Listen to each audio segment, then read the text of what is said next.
Hello! Gusto ko i-share yung ginagawa ko ngayon.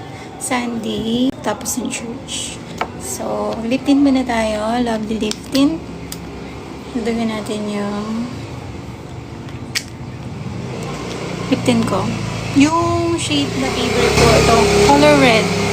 Color red. Yan. So, ngayon, ako is nagpapak ako ng love coffee. Bili na kayo. So, yun. Meron akong coffee drip in a cup. Coffee to go. So, merong hazelnut.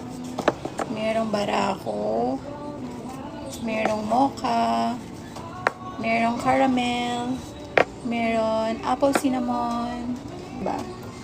At French vanilla. Sorry. Nasa save ba to?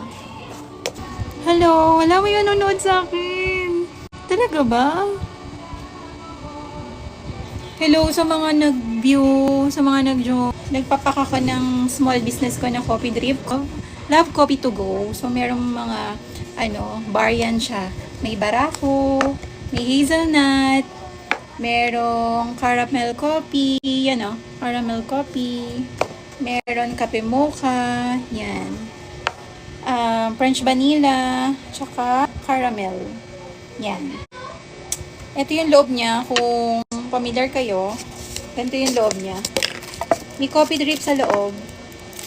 Tapos kung gusto ninyong mag-creamer, and kung mag-sugar, pwede naman. Ako hindi ako nag-creamer. Sugar lang.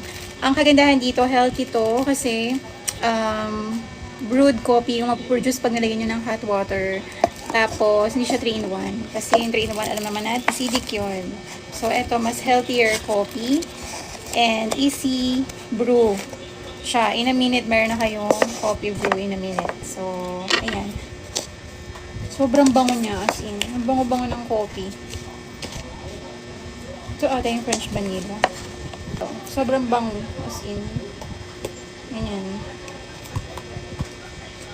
Alam niyo po ba, pagka nag-purchase kayo ng coffee drip, eto po, you're supporting local farmers. So, support po natin yung mga local farmers. Unlike po, kung 3-in-1 yung bibili ninyo, pinapayaman niyo po sila. Sorry. Pero, it depends to our preferences kung saan nyo gustong bumili, diba? Pero ako, support local po talaga ako. Someday, we'll have our last conversation and drink our last cup of coffee.